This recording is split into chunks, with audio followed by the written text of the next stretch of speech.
가사가 너무 아름답고 정말 한편의 기도문인 것 같습니다. 주님의 음성 듣기 원하네. 어떤 우리의 간절한 소원일 것 같아요. 주님의 그 음성이 우리에게 날마다 들려진다면 그것보다 복된 삶은 무엇 있겠습니까? 그 주님의 음성이 나의 찬양과 기도가 된다라는 이 고백, 정말 우리의 주님 나에게 하신 그 말씀을 우리가 찬양으로 기도 올려드리기를 소망합니다. 오늘 또 하나님께서 우리에게 어떤 말씀을 들려주실지 같이 우리가 기대하며 주의 말씀을 함께 듣기를 소망합니다. 오늘 하나님께서는 말씀을 통해서 우리들에게 그렇게 이야기하고 계십니다. 차별하지 말라, 이렇게 이야기하고 있죠.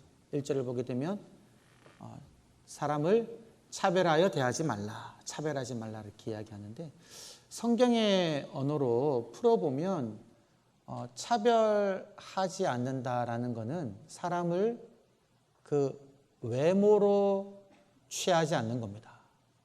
외모로 취하지 않는 것.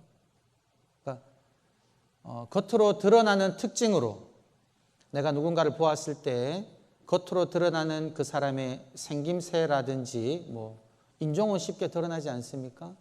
겉으로 드러나는 것들로 그 사람을 다르게 대하지 않는 것, 그것이 이제 차별하지 않는 것이다라는 거죠. 이거는 기독교의 어떤 가치라기보다는 일반 사회에서도요, 동일하게 이제 이야기하고 있습니다. 겉으로 드러나는 것으로 사람을 다르게 대하면 안 된다라는 거죠. 제가 이제 목회를 하려면 신학대학원에 다 들어가야 되는데요.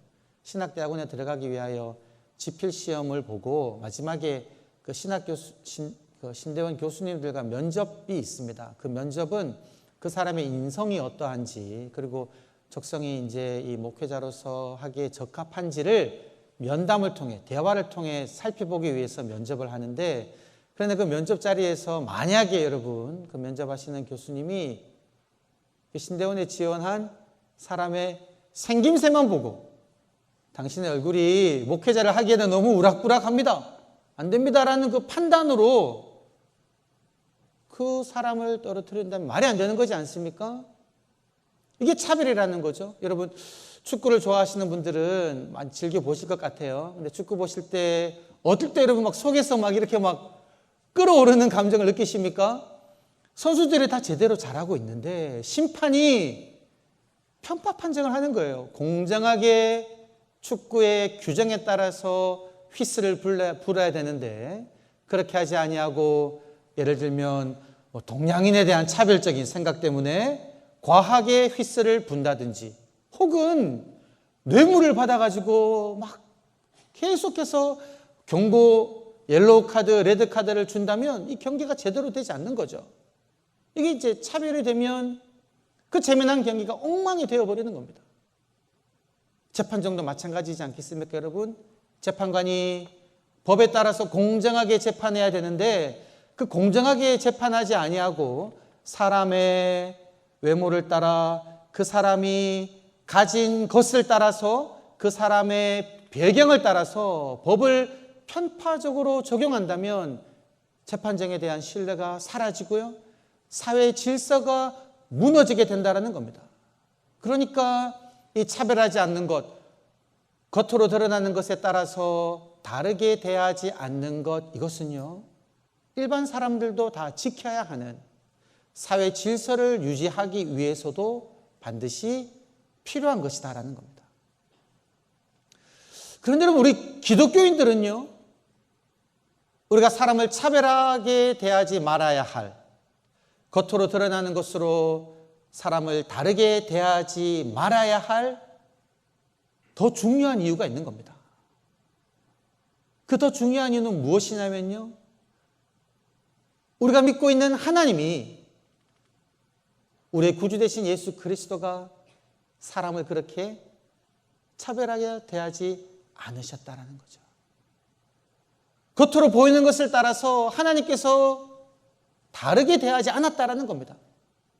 그래서 우리들은 사람을 차별하여 대하면 안 된다라는 거죠. 오늘 1절 말씀을 보게 되면 분명하게 그렇게 이야기하고 있습니다. 내 형제들아, 야고보 사도가 권면하기를, 내 형제들아, 영광의 주 곧 주 예수 그리스도를 너희가 믿음으로 받았으니 사람을 차별하여 대하지 말라, 이렇게 이야기하고 있다는 거죠.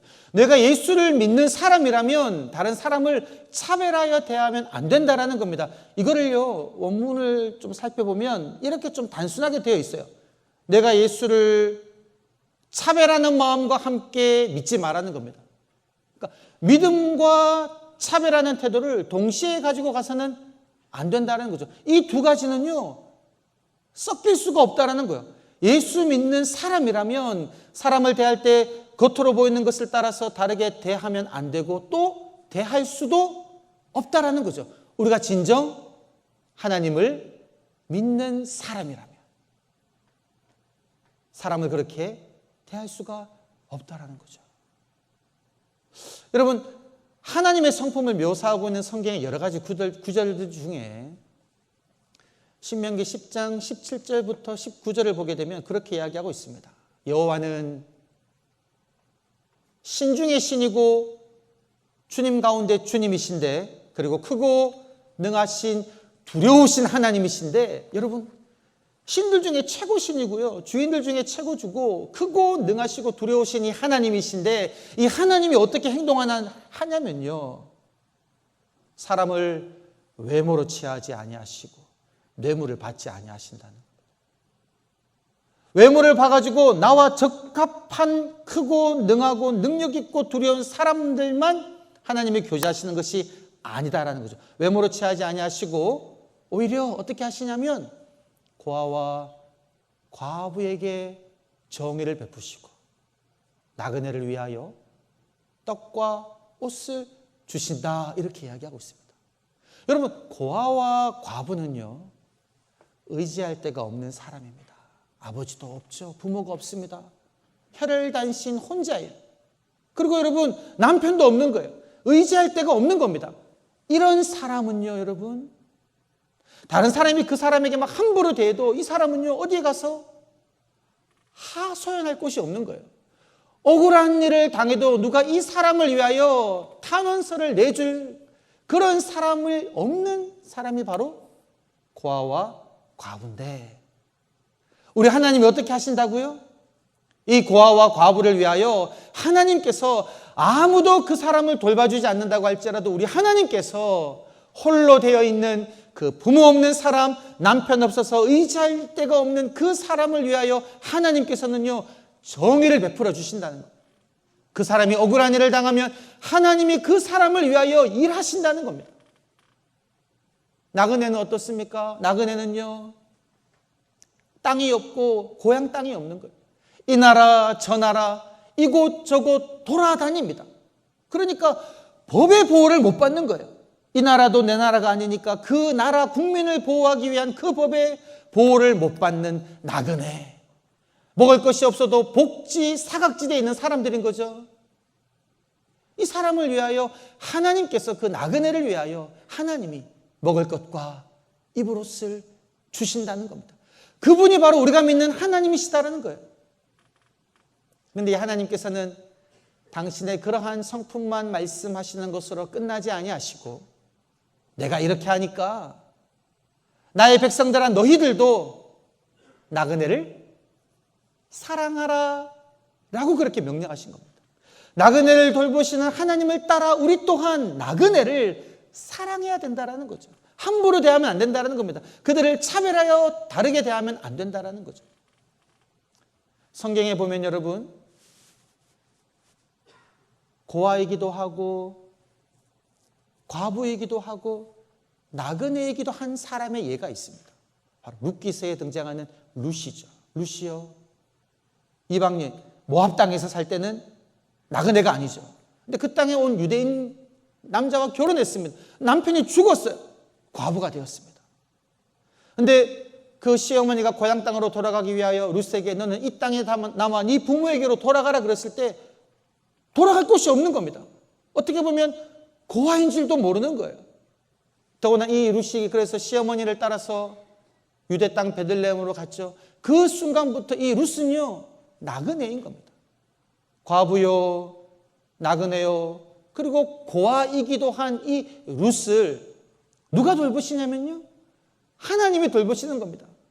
아무 의지할 데 없고 생산의 수단인 땅도 없어서 남의 밭에서 이삭을 주워서 생활해야 되는 이 룻을요, 하나님은 지켜보고 계시고 그 삶을 돌봐 주신다는 겁니다. 누구를 통해서요? 하나님의 그 헤세드, 인자의 마음, 긍휼의 마음을 동일하게 품고 있었던 그 보아스라는 사람을 통하여 룻의 삶을 회복시키신다는 거죠. 보아스가 자기 밭에 이삭 줍고 있는 그 나그네인, 이방 여인, 과부인 룻을 그냥 그렇게 가볍게 넘기지 아니하고, 무시하지 아니하고, 멸시하지 아니하고, 이 보아스는요, 하나님의 인자를 그의 마음에 품었기에 이 보아스는 룻을 살펴주는 겁니다. 룻을 돌보아주는 겁니다. 그래서 결국 보아스와 룻이 결혼해서 그 후손 가운데 그리스도의 조상이 되는 다윗이 태어나지 않았습니까? 여러분, 이것이 바로 하나님이 역사하시는 방법이다라는 겁니다. 우리가 믿는 하나님은요, 결코 사람을 차별하여 대하지 아니하시고 고아와 과부와 나그네를 위하여 돌보시는 분이시며 동일한 삶의 태도를 하나님을 따르는 우리들에게도 요구하고 계시는 하나님이시다라는 거죠. 여러분, 우리 모두는 예수 그리스도를 주로 고백하지 않습니까? 예수님을 나의 구주요, 나의 주인이다라고 고백하지 않습니까? 우리가 믿는 예수님은 또 어떻게 사셨습니까? 예수님께서는요, 제자들을 택하실 때에 겉으로 드러나는 그 기준에 따라서 제자들을 택하시지 않으셨습니다. 예수님의 12제자 중에 누가 있습니까? 갈릴리 호숫가에서 물고기를 잡아 올리는 어부도 있었죠. 결코 귀한 신분이 아닙니다. 어부를 예수님은 제자로 부르세요. 여기까지는 우리가 어쩌면 용납할 수 있을지도 모르겠습니다. 그런데 여러분, 마가복음 2장에 보면요, 예수님께서 누구를 또 제자로 삼으시냐면 세관에 앉아서 세금을 거두어 드리는 세리 레위를 예수님께서는 제자로 삼으십니다. 여러분, 놀랍지 않습니까? 아니, 세리를 제자로 부르시다니요. 세리는요, 그 당시 여러분 잘 아시지 않습니까? 자신의 부를 얻기 위하여 세금을 더 거두어 드리는, 다른 사람들의 고열을 빨아서 자신의 배를 채우는 그런 사람이 세리였는데, 예수님은요, 그 세리 레위를 나를 따라오너라고 부르신다는 겁니다. 우리는 이걸 용납할 수가 없는 겁니다. 어떻게 세리가 다른 사람의 고열을 빨아서 자신의 욕심을 채우는 그 세리를 제자로 삼으실 수가 있습니까? 우리는 손을 들고 항변할 수가 있습니다. 우리가 보는 것은 무엇입니까? 겉으로 드러나는 그 레위의 삶만 본 거죠. 근데 여러분, 아마도 성경에는 기록되어 있지 않지만 예수님께서는요, 그 세리의 마음을 보신 것 같아요. 구체적으로 그가 가지고 있는 세리 직함과는 다르게 어쩌면 레위는요, 그 마음 중심에 영적인 갈급함이 있지 않았을까 생각해 봅니다. 세리로 살아가는 자신의 삶, 이거 벗어나고 싶은 그 마음이 있지 않았을까? 벗어나지 못하는, 그러나 내 삶이 새로워지기를 원하는 그 간절한 마음이 그 속에 있었기에 예수님께서는요, 그 레위의 중심을 보시고 그에게 찾아가셔서, 레위야, 이제 그 삶 그만해라. 나를 따라와라. 그 소리를 듣고 오늘 주님의 음성을 듣기를 원하시는 그 찬양을 우리가 올려드렸는데, 나를 부르시는, 죄인된 나를 부르시는 예수님의 그 소리를 듣고 레위는 따라갔고 그의 집에 예수님을 초청한 겁니다. 그랬더니만 이 레위의 친구들, 동일한 세리와 죄인들, 이 당시 죄인들은요, 여러분, 오늘날로 말하면 창녀들입니다. 몸을 팔아 생계를 유지하는 그 죄인들, 그 창녀들이 함께 모여서 음식을 예수님과 잡수시는 거예요. 그 자리에 있었던 바리새인들과 서기관들이요, 눈을 동그랗게 뜨고 예수님께 항변하는 겁니다. 아니 예수님 어떻게 세리와 죄인과 함께 음식을 잡수실 수가 있습니까? 라고 말했는데 그 말 중심엔 어떤 생각이 있었겠습니까? 예수님, 제자로 부르시려면 적어도 우리 정도는 돼야 되지 않겠습니까? 율법에 따라 내가 살려고 애쓰는 나 바리새인, 하나님의 율법을 필사하고 율법을 지키고 가르치는 서기관된 우리들을 당신의 제자로 불러야지 어떻게 이 세리와 죄인들을 제자로 삼으십니까? 말도 안 됩니다라고 그런 생각으로 이야기했을 겁니다. 그때 예수님께서는 말씀하시죠. 건강한 자에게는 의원이 필요 없고 병든 자에게라야 쓸데있나니 내가 의인을 부르러 온 것이 아니라 죄인을 불러 회개시키기 위함이다라고 예수님께서는 분명하게 말씀하셨다는 겁니다. 그 당시 세상의 기준으로 의인과 죄인, 겉으로 드러나는 삶의 태도에 따라서 죄인과 의인의 기준으로 사람을 평가하시고 판단하신 것이 아니라 예수님께서는 사람의 중심을 보시고 모든 사람들을 예수님의 제자로 부르셨다는 겁니다. 여러분, 이것이 바로 우리가 믿고 있는 복음의 핵심이다라는 거죠. 여러분, 예수 그리스도는 누구를 위하여 십자가에 못 박혀 죽으셨습니까? 누가 예수님을 믿을 수 있는 자격이 있습니까? 내가 무언가를 가져야지만이, 어느 정도의 재산이 있어야지만이 예수님을 믿을 수 있습니까? 내가 세상 가운데서 어느 정도 업적을 이루어야지만이 예수님을 받아들일 수가 있습니까? 세상에서 내 지위가 어느 정도, 적어도 이 정도는 되어야지만이 예수님을 따라갈 수 있습니까? 아니라는 것이 않습니까? 예수님은요, 영접하는 자, 곧 그 이름을 믿는 자, 모든 사람 차별 없이, 외적인 어떤 조건과 상관없이 모든 사람 예수를 마음속으로 받아들이기만 하면 우리 주 예수 그리스도는 차별 없이, 다름 없이 당신의 백성으로, 자녀로 삼으셨다라는 사실입니다. 이것이 바로 우리가 믿고 있는 주님이시다라는 거죠. 그러하기에 여러분, 우리들은 이번 한 주간 그렇게 결단하기를 원합니다. 차별하지 않으시는 하나님을 닮아가겠습니다. 내 삶의 모습, 내가 따라가야 할 것, 하나님, 차별하지 않으시는 하나님을 닮아가겠습니다. 이런 결단을 저와 여러분들이 하시기를 간절히 권면드립니다. 그래서 여러분, 그러한 결단의 마음을 담아 우리 시간 다 같이 한번 가슴에 손을 얹고 함께 외치기를 원합니다. 차별하지 않으시는 하나님을 닮아가겠습니다. 다 같이 한번 외쳐보시겠습니다. 시작. 차별하지 않으시는 하나님을 닮아가겠습니다. 아멘. 바라기는 우리가 이 시간 이 결단한 대로 하나님을 닮아 우리의 삶 속에서 그 어떤 사람을 대하더라도 그 사람의 외형적인 특징에 따라 차별하여 대하지 아니하고 모든 사람들을 하나님의 사랑으로 품으시는, 모든 사람들을 하나님의 사랑으로 사랑하시는 저와 여러분들이 되시기를 주의 이름으로 간절히 축원합니다. 여러분, 이 시간 우리가 이렇게 정말 마음으로 결단하고 주님 그렇게 살겠습니다 라고 외쳤는데요, 사실 여러분, 살아가다 보면 내가 차별하지 말아야지, 내가 사람을 볼 때 겉으로 드러나는 특징에 따라서 그 사람을 다르게 대하지 말아야지, 우리 하나님 그렇게 하셨으니, 우리 주님 그렇게 살으셨으니 나도 그렇게 해야지 라고 결단하지만 여러분, 이게 쉽지 않은 것 같아요. 결단한다고 그렇게 살아가지는 게 아닌 것 같습니다. 여러분, 말씀을 보면요, 우리 주님께서는 그렇게 명령하셨습니다.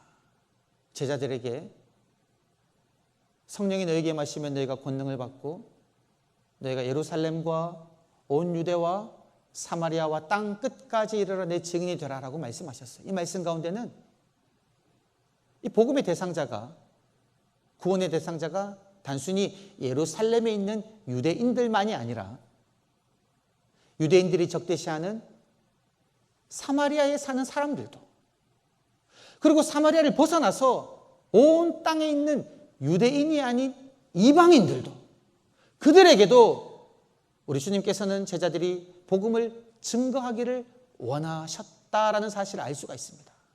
그 명령을 받았습니다. 그런데 여러분, 이 제자들이요, 누구에게만 복음을 전했을까요?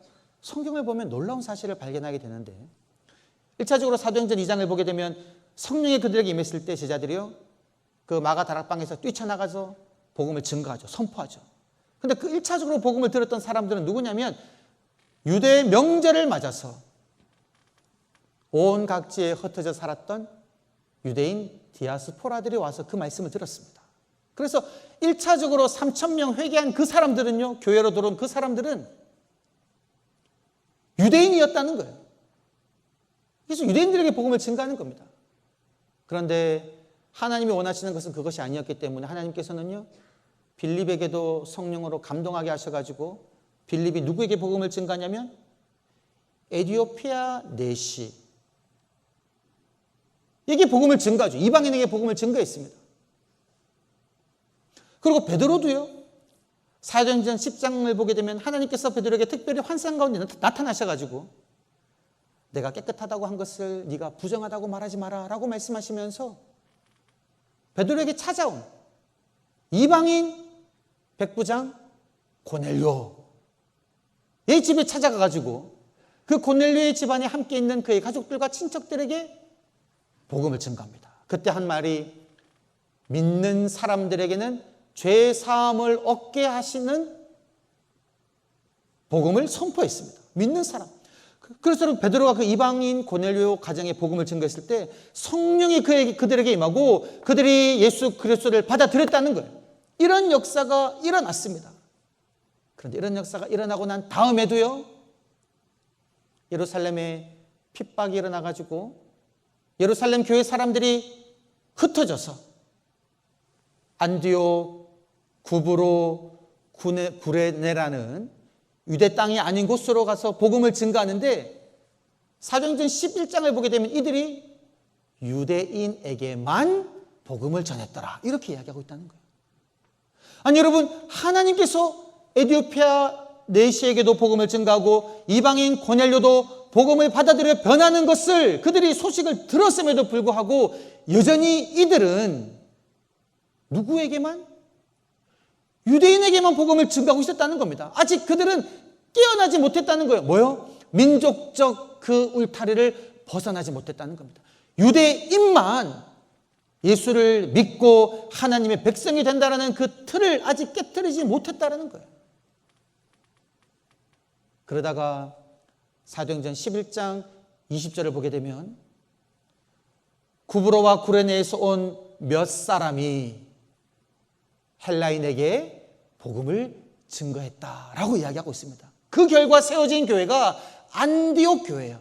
여러분, 성경을 보게 되면 이것이 바로바로 이루어진 것 같지만 성서학자들의 연대를 설명하는 것을 따르면 구브로와 구레네에서 온 몇 사람이 헬라인에게 복음을 증거하였더라라는 이것이 장장 10년이라는 시간이 지나고 난 다음이라는 겁니다. 여러분, 10년 동안 여전히 예수님의 제자들 복음을 받아들인 사람들이 유대인에게만 복음을 증거하고 있었는데 아직 그 민족적 울타리를 깨트리지 못했는데 이방인들은 예수를 믿지 못한다라고 생각했었는데 깨트리지 못하는 그 틀이 얼마 동안 지나서요?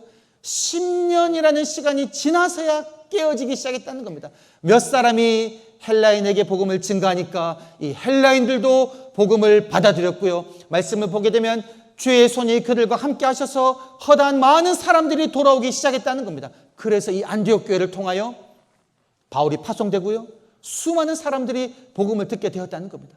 교회가 부흥하기 시작했다는 거예요. 언제요? 사람들이 자기가 세워놓은 그 틀을 깨트리고 차별하지 아니하고 주의 복음을 증거할 때에 성령의 역사가 일어났다는 겁니다. 여러분, 내가 가지고 있는 그 기준들, 내가 가지고 있는 그 틀 깨트리기가 쉽지 않죠. 중요하게 생각하는 여러 가지 틀들이 있습니다. 그거를 깨트리기가 쉽지 않지만 그러나 10년이 지나서라도 혹은 20년이 지나서라도 혹은 30년이 지나서라도 우리가 그 틀을 깨트리고 모든 사람들을 차별하지 아니하시고 외모로 취하지 아니하시는 그 하나님의 마음을 닮아 우리가 내 이웃을 내 몸과 같이 사랑하기 시작할 때에 여러분 그곳에 하나님의 놀라운 역사가 일어난다라는 사실입니다.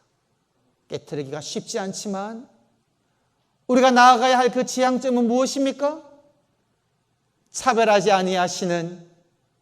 차별하지 아니하시고 모든 사람들을 하나님의 백성으로 받으시는 그 하나님의 성품, 하나님의 사랑을 바라보며 그 하나님을 닮아 우리 또한 나의 이웃을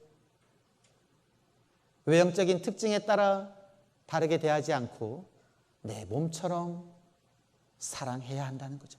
그렇게 사랑하며 살아갈 때에 우리의 삶 속에 내가 감히 상상하지도 못했던 그 놀라운 하나님의 사랑의 역사가 일어날 줄 믿습니다.